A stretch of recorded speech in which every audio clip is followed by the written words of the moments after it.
Hey, and welcome back. We are starting a new series today, and I am so excited to teach through these truths that are going to help you discover and navigate that missing link between what you know and how you feel in your everyday life. Let me start with a truth the psychology world rarely admits. Most trauma-informed women are way overanalyzed and under-embodied. Many women know the language of trauma, and they're investing in learning more. We're listening to podcasts, we're listening to audiobooks, we're in therapy sessions. Many women can now explain their nervous system and they understand that consistent dysregulation is a problem. Women are also beginning to understand why they became who they became. Many of us understand why we're people pleasers, why we get buried in service and overgiving, why we're so worried and anxious and overthinking. We know we should stop doing these things. We know what to do, the breathing exercises, the meditation, stop eating sugar, but most women still don't feel free. So there has to be something else missing. We are smart, we're intuitive, we're self-resourced, so we continue to dig for the answers through podcasts, through YouTube videos like this. We are going to therapy sessions. We are reading self-help books. We are obsessed with learning more to discover the missing key. But the problem most of us don't know is that awareness, the more we know, isn't freedom. And insight, clarity, isn't identity. So before I go further, I want to let you know that I have created a free guide for you that breaks all this down in detail and also has a checklist and a quiz to help you understand exactly where you stand on your level of stress and overwhelm and survival mode. So many times we ask, am I normal? This guide is going to help you see where you fall in that range. Also, I'll share more about this at the end of today's episode, but my very last group of the year is starting November 10th, and I would love to see you. It is 8 weeks of support and guidance. I'm going to help you get out of survival mode, and it is the cost of one therapy session. The link is in the description, along with all the nitty-gritty details, and I would love to see you there. Okay, on to today's powerful topic. Carl Jung is a famous psychologist that studied under Freud, but later split from his line of thinking and moved toward exploring our inner self as a way of healing from trauma. Most all the content that you listen to and hear about is rooted in his work, whether you're aware of it or not. He said, awakening begins when we bring the unconscious into the light. And he was right. Trauma work wakes you up. The psychotherapy and honestly coaching world too is buzzing with Carl Jung keywords like shadow work, the unconscious, ego death, integration, and inner child, just to name a few. Carl Jung taught so much about how to go inside ourselves and discover the forgotten parts, the buried emotions, and the inner self we abandoned to be who the world needs us to be. Maybe you're still in a phase of self-discovery in this way, and although it's painful, it's bringing you truth and revelation.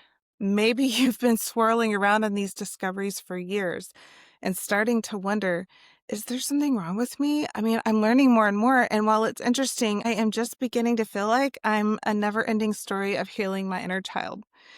I can relate. I want you to know there is much more to the story of healing that most people miss in the psychology world and the coaching world. Jung Adler, a Carl Jung contemporary, said something equally revolutionary, that real healing is not understanding who you are, but courageously deciding who you will become. Jung's work taught us how to wake up. Adler's work taught us how to set ourselves free. And right now, there is an entire generation of women stuck between these two truths. We are mostly awake. We are mostly aware. We are self-educated. We are trauma-informed and becoming more and more so every day. And we are quietly suffocating in self-analysis. We feel broken because our efforts aren't paying off. I want you to hear me. You're not broken. It's just that you were never taught the second half. So this series I'm starting today is the bridge. It's where you stop excavating the women you had to become to survive and start becoming the woman you were born to be, even if you don't know who she is yet. So welcome to my new series, Awake But Not Free. Let's begin. I'm so excited. All right. Have you ever had those moments where you're sitting in your car or in the shower or lying awake at night and you think, how is it possible that I understand so much about myself and I still feel like this? You generally know your patterns You can name your triggers. You can recite nervous system regulation techniques in your sleep. You can spot a trauma response in a stranger at Target. Hello, woman crashing out over her sales item not ringing up correctly. Just no judgment. We've all done that. Anyway, maybe you've said, my inner child is upset right now, more times than you can count. You're not unconscious anymore. You are smart and well-read. You understand this stuff. You're not asleep to what's happening in your life. And yet, you don't feel free. You don't feel light. You don't feel you. Not deeply, at least, not consistently, not in the way you thought healing would feel. If you're like me, there is this quiet frustration happening inside you. Like, I have done the work. Why am I still here?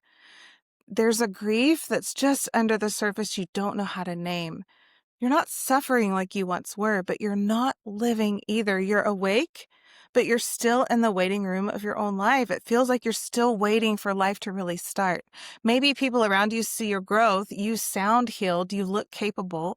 You've got language and insight and emotional intelligence. Like when your friends ask you about all this stuff, you give really helpful and wise answers because all the reading and listening you've done on trauma healing, like you're the expert in your friend circle. And yet, if someone really asked, do you feel alive? You wouldn't know how to answer. You'd almost feel guilty saying the truth because you are grateful. It's been seared into your brain that gratitude is the gateway. So you keep your gratitude journal going and you do find it helpful, but you are healed to a point and you are really proud of how far you've come. But there's this ache, this emptiness between who you no longer are and who you think you have the potential to be. But now you're questioning it all. If you're having the thought, like, maybe this is as good as it gets, can I live with that? Was all that work to heal worth it? Nobody prepares you for this phase. Nobody's even talking about this phase. I know that place. I didn't just study it. Actually, I didn't study it at all because there isn't really anything out there to study about this. I've lived it, so I had to figure it out in real time by combining several theories and points of view until my life experience made sense. And I know I'm not the only one because my entire caseload of clients have some version of this same thing going on. So why isn't this being talked about?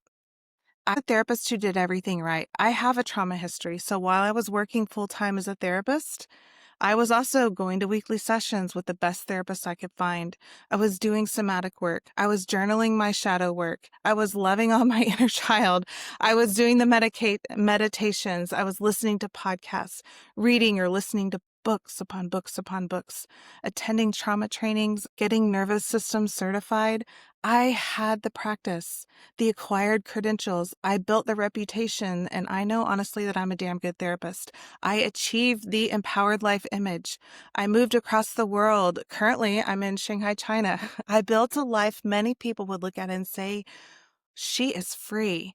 And on paper, I was, and I was healed, but inside, I was still tired to my bones, lonely even when I wasn't alone, numb but anxious, craving rest even though I was doing multiple self-care practices. I had wisdom, and I thought that was the same thing as living or embodying truth. What I didn't understand is that I was using healing as a shield instead of a doorway. I was still in self-protection, meaning I was so used to protecting myself with acquiring knowledge in my mind while my feelings and my body stayed safe and dissociated, and eventually my body began to collapse. No more. I went to the doctor and discovered my body is stopped producing cortisol. I have adrenal fatigue. While my mind was as strong as ever, my body was in complete collapse. My body didn't shut down because I hadn't healed enough. It shut down because I wasn't living and I didn't know how. For the most part, I had healed my past, but I had no idea how to build my life. I was trapped in this never-ending cycle of self-analysis, thinking, there must just be one more inner child wound I need to heal because I still don't feel right. And while many resources out there talk about embodying, somatic healing, self-care, I wasn't connecting the dots. For me, and for many that I work with, all that stuff is still about healing the past. I woke up from the unconscious. I was clear on my past and how it impacted me, but I wasn't walking forward. I was standing in the doorway of holding the language of liberation without experiencing it. That's the missing link. Nobody taught us how to be free. how to transition from learning, thinking, analyzing, living in the mind, and understanding to the process of inhabiting ourselves. I created the Courageous Living Freedom Framework in the midst of my own frustration. I knew what I knew, but I couldn't figure out what I didn't know. I couldn't find the missing piece. What I've learned is that trauma education can become a holding pattern. I must not understand enough yet. One more insight, then I'll be ready. One more book, one more program. There comes a point where it's not trauma keeping you stuck any longer. It's waiting to feel fully healed before living. It's waiting for permission from something, somewhere, to say, you're ready. It's time. It's waiting for someone to hold our hands and lead the way. It's waiting for full clarity because that's what we are conditioned to do. And women like us, we can stay in that waiting room purgatory for years, decades, without even knowing that's what we're doing. Here's the deal. You don't need more insight. There is not one more thing that's going to be the missing key to unlock your life. You need identity, an identity that is yours personally, not what someone told you it should be or what you were told it could be. Identity with desire that is alive and awake and making waves in the world just because that's what you want to do. You need self-belonging. Self-belonging means finally feeling like you don't have to earn your place in your own life. It means you stop leaving yourself to keep the peace or to be chosen or to not disappoint anyone. It's waking up and choosing yourself without guilt or apology. You need to know how to apply the massive amounts of courage you already have. You've already acquired courage. Courage in motion is not loud. It's not forceful. It's not proving anything. It's this quiet moment you say, I trust myself now. And then you act as if it's true. You see, freedom isn't found in knowing who wounded you. It blooms, it grows in choosing who you will be from here. That's internal authority. That's what courageous living is all about. In this new series, we are not going to focus on healing the past. I'm not saying that's not necessary. It is. I have loads of videos on my channel to help you with that. Therapy is great at healing the past, but that is only half the equation, and I'm here to put language and clarity to what comes next. This is about building the self who builds and lives your future. So in this series, we are going to name and walk through the trauma recovery loop, the identity collapse that comes after awareness, that vacant phase nobody talks about, why your nervous system is resisting things or experiences that are better. We will talk about the death of the self you built who knows how to perform for others and no idea how to live for herself. We will go into becoming the woman your healing made possible. You didn't do all that work and wake up just to be. You woke up to feel alive with purpose and meaning. So if you feel awake or even half awake but not free, if your chest feels tight because I just spoke your inner world out loud, this is where your life turns. Because the next version of you isn't found in the next therapy session. It's not found in the next YouTube video or the self-help book. She is built. And I am going to show you how.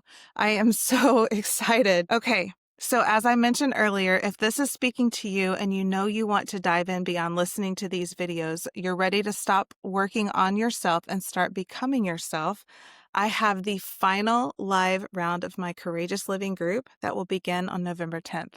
We will meet for the last 8 weeks of the year. This is the last time I plan to offer this group live. I will be selling it as a standalone course starting in 2026. It will still have all the amazing value as a self-paced course. But if you know you want personal guidance, then please jump in with us. You will get lifetime access to the recordings and the materials. Don't end another year aware, but not alive. If you are super excited about this series or just curious about what I have to say, please subscribe and give me a thumbs up. This is the best way to ensure you see each episode as it drops. Comment below and let me know what is frustrating you most right now in your healing journey. This will help me shape future episodes and will also let YouTube know this content is just what women need. It will help it get to the other women who need to hear this. Okay, so I will see you in episode 2 of this series. Episode 2 is going to sting a little, maybe in the best way, because we're talking about the recovery loop when trauma work can begin to become self-surveillance, self-analysis, and an emotional purgatory. Here's what I'll say for now. Healing was never meant to become a lifestyle. It is meant to be a doorway into your future. And next episode, I'm going to show you how to walk through that doorway. All right, I'll see you next time.